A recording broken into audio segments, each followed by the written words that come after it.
Hey guys, welcome back to We Watch Movie. We're continuing our Alien series, and this is the Aliens review. Wowzer. Fucking classics, bedaskets, on the craskets. I said, goddamn! Ready, man. Ready to get it on. Yo! Get away from her, you bitch! Gonna calm down, I promise. We're not gonna scream the whole time. I know you're at work right now, and I hope that your headphones work. Oh yeah, I read some of those. I'm sorry, guys. That happens to me sometimes when I'm editing videos at work. You're sitting there in silence, and everybody's in the office, and all of a sudden, I fucked that chick, and you're like, oh fuck. Yeah, I don't like Whoops, Mom. So Aliens. it. I get that live. James Cameron takes over the reins from Ridley Scott. James Cameron, your favorite director. Mine's David Fincher. He's way better, but James Cameron's still great. Movie Askets. What? Oh, you thought you said a joke. This movie is literally, and we don't have to take you through the since you guys have seen Aliens, you know what it is. So here's the thing: this movie is literally, it's the James Cameron T2 version of Aliens. Yeah, so he had a basic formula that worked. Take a badass Sigourney Weaver plus badass space Marines. I like Maroons. Space Maroons. Maroons. For fuck's sake. Badass Sigourney Weaver, badass Space Marines, Bill Paxton, awesome as Hudson. Fucking A. Oh, hold on. Add in the alien xenomorphs, some cool ass guns, and you get a winner every time, walking down the aisle, rock and roll style. I sound like that sound like roll to you. It's hard. It's like Red Robin. You just got a Rickroll. No, I'm saying, but you could go Red Robin. Somebody's gonna go yum. But anyway, yeah, he added all those elements together, and you get an awesome action fucking horror story. Not even really horror. It's more action at this point. It's like G.I. Joe come to life. Like everything in G.I. Joe that sucked, it was awesome in this. You know what I mean? It's like everything you've ever wanted to see. Video game horror. Yeah, and there are elements of it that are like intense and atmospheric and stuff. He doesn't like forget that that's what xenomorphs are supposed to be and what Ridley Scott's vision of it was.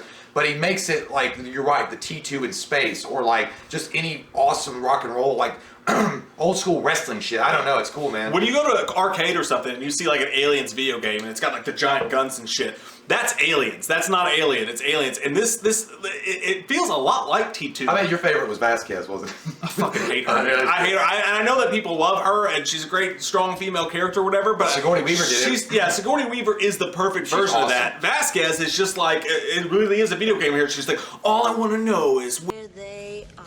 Yo, Vasquez, kick ass. Anytime, anywhere. like, You're just a badass Vasquez. I'm like, shut the fuck up, Drake. Fucking Macklemore. God. That guy. You're gonna get some ass. You're never getting it. But the best. We love Bill Paxton. Obviously, Bill Paxton's amazing. Fucking A. Oh, hold on. The cryosleep thing is what starts the whole thing, because we find Sigourney Weaver and she's been floating around for 57 years. Holy shit. She's missed a lot of good superhero movies. That's exactly what I was gonna say. The first thing I would have popped into my head was like, was Justice League good? Was it good? Give me the Blu-ray Ultra 3000. Paul Reiser's in this, and he's the asshole character because he comes asshole. in at first, he seems like the nice guy, he's the business dude, and then it turns out that he's basically exactly like Ash was. He's basically, all he cares about the company and the bottom line, and he fucks everybody over hardcore. And by the way, I want to say also, Bungie stole a lot of shit from this movie for Halo. Like, oh my god, dude, even the ships look like the Pelicans and stuff like, and the Marines look like the Marines on the UNSC in Halo too. I mean, it's like you stole almost a lot of every fucking thing that Cameron did. But nonetheless, I just wanted to point that out. Because, you know, Cameron's awesome, and art requires sacrifice. But David Fincher. But what I do want to say, let's just talk about the best parts of this movie, because the whole movie's cool. The number one thing, when I think practical effects, Aliens is a giant walking practical effects boner. Go. Move.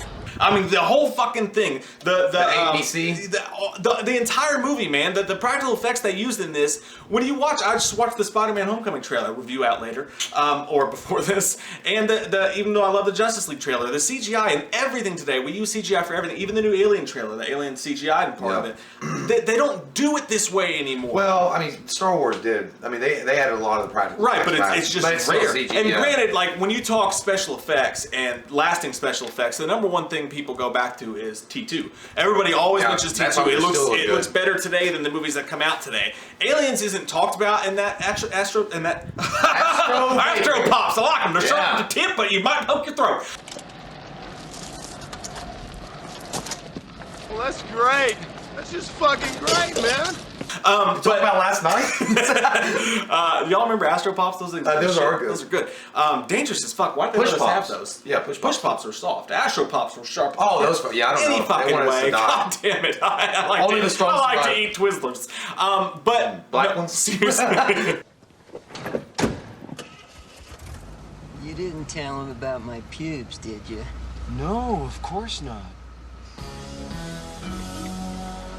And sure, when the ship's shooting through space, it looks a little Yeah. bit fake, but I honestly prefer that to the CGI that we get in other stuff. And this has got to be top 5 all-time practical effects movies, for sure. Exactly. And the practical, it goes to show that practical effects and special effects can still be used in a way and tell a story that's great. You don't have to always rely on computer-generated graphics or something like, like George Lucas or Michael Bay to show a great story. And I think that James Cameron has always excelled at that. He's one of the few directors in Hollywood. There are a lot, well, not a lot. Avatar. Snyder. Fuck. The Avatar, you had to do that. How are you gonna tell a story about blue people, you fucking smurf? But I know what you mean. Yeah, but that's different. And that movie still broke his record with Titanic. Yeah. So let's just go. Who made movie? Okay. Anyway, if you want to get to the facts, we'll talk about the facts. I feel like we're arguing about LeBron James and Kobe Bryant. Like, do you want to look at the stats? We'll look at the stats. Kobe, motherfucker! Okay, well, anyhow, so it just goes to show that you can use that stuff, and James Cameron is one of the few directors that can do that really well, and he can combine that, and that's not what the movie's really about. It's not the special effects or the practical effects, which are great, and the xenomorphs are amazing. Like, the puppeteering on this fucker is amazing. Jesus Christ. But it's always been about the character and development of the character and the interaction of the characters and the cast, and he always has excelled at that. He's able to tell that story within this fantastical world that he's built around that. So the world and stuff that he builds is like secondary to the actual characters, which I think that he excelled at this in this movie. And now I know there actually has been a splintering of a lot of Alien fans over the years, because they'll say that the true Alien film is the Ridley Scott original. That's the way it always should have stayed, and that's the way it should have always been. It should have been this horror movie in space kind of thing. And then when James Cameron got involved, he made it like a G.I. Joe action thing, and they started selling toys and all this stuff. I think that they both coexist perfectly, and I think that it's a natural development of the story. I agree, and I think, and this is the question of the day, guys. Go ahead and answer it down below instead of watching the actual video.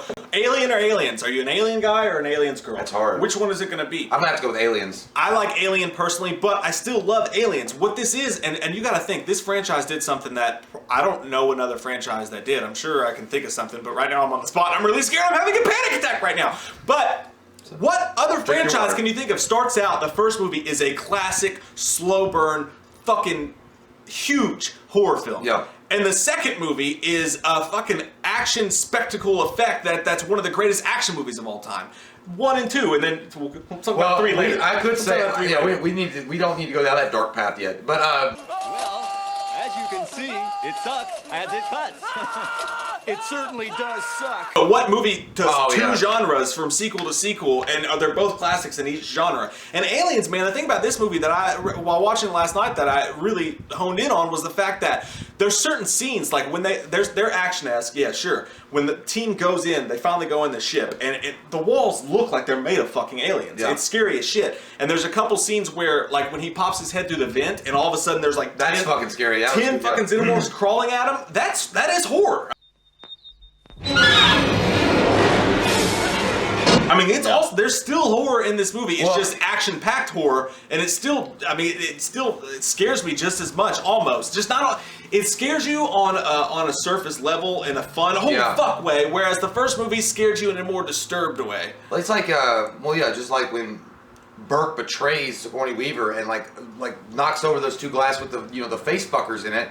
And her and Newt are under the bed, and they're trying to find. That part was like intense too. Yeah. And there was a lot of intense moments. Obviously, when they get their guns and they're going out to be badasses that they are, that's always fun as shit. You're like, let's fucking kill some acid blood bitches. But then, like when it really slows down and they're trying to survive, like there's one part where Bishop is crawling through the tunnel. That scared me. Like when I first watched the movie, and I was like, "There's gonna be a fucking alien pops up or something like that." It reminded me of the first Alien movie when the guy's crawling through the tunnel. But still, man, overall, I think it's got the perfect blend. It's that perfect mozzarella Mexican blend that you can't not love. Pizza cheese. So at the end of the day, man, I'm gonna give this movie a 10. I'm gonna give it a 10 too. I'm gonna give it a 10 also. We gave the first movie a 10. I give this a 10, and they're very, very different. But this is basically, if you took Alien and all the scares in it and all the stuff about it, you lose a little bit of atmosphere and a little bit of the horror element, but it just changes the movie. It's like if you gave a xenomorph fucking cocaine, dude. Right. It was just like, well, goddamn, fuck your couch! This is the first time we got to see the Queen alien too, and that was badass to see. That bitch was huge. That's a huge bitch. Big, goddamn, it was fucking badass. And the way they made her head, where it was like sharp at the top, and she was very insect. And not to mention, it explored a little bit more that the aliens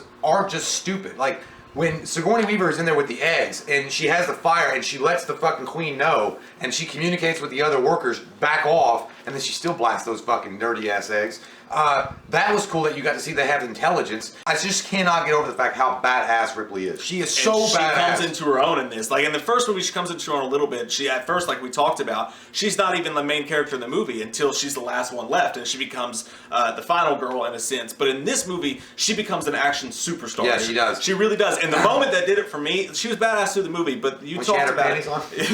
the moment. I love those gritty panties. Know. But the moment where she finally faces the queen and she communicates with it somehow and says, "I'm about to fucking burn your eggs alive," and holds off the other aliens. Like, she's standing in literally the scariest room in the history of Earth, and she's still a badass. That moment for me, I was like, "You're the real MVP." I know. Michael Bean Hicks. Yeah. Good. I mean, he's good. I mean, you have some bad experience because you met him in real life. I met him once. He was a dickhead to me. Go fuck yourself, Mike. But he's always good. And I mean, I can see why James Cameron cast him in Terminator, and then he cast him again in this one, or he cast him before. I don't know which one came first, but perfect for that role. Yeah, he's great, and he's one of the survivors along with Bishop. I'm glad that Lance Henriksen. Great actor. Love that guy. Whale's vagina. Love that guy. San Diegans.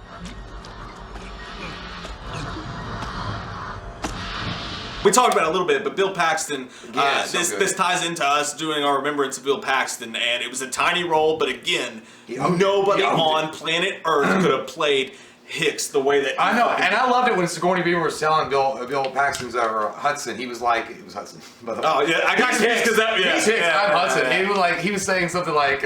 She's like, that little girl survived longer than that without training and without weapons. He's like, well, maybe we should put her in charge. Yo! Stop your grinning and drop your linen. Found him. He turns into be like, he's kind of a guy that you would like hate, but he's not. He's like a dude that would actually be freaking out. Like, I don't know what the fuck he goes like. He's realistic. Whereas the girl, Vasquez, the problem we had with her when she was cardboard cutout, the character was, he had the same type of character, but that's what Bill Paxton does. I mean, like, he literally made that into something special. Yeah. So I don't know. I love the idea. I love the movie. It's something you imagine, like if you played a video game, if you're playing Halo or something, when you imagine what that would be like as a movie, it never turns out that way. No. This did. Cameron fucking nailed it. Yeah, and here's the thing though. We already asked one question, but I mean, we're going with the Prometheus sequel that's happening soon and things like that. Would you guys ever, and I mean, I'm automatically on the no train going to no station, consider this being remade? Station.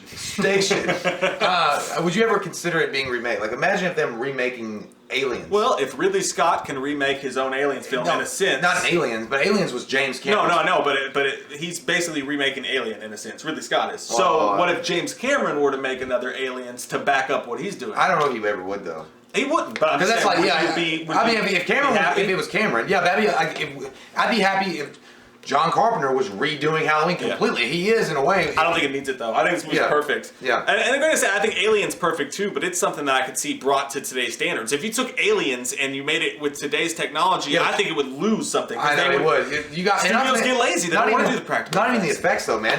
We'd be missing, like, Paxton, Michael Bean. We'd be missing Sigourney Weaver. There'd be a lot of things we'd be missing on this. The whole Newt thing was good. I like Newt. That little girl's amazing. Yeah, you know what she is now? She's a third grade teacher.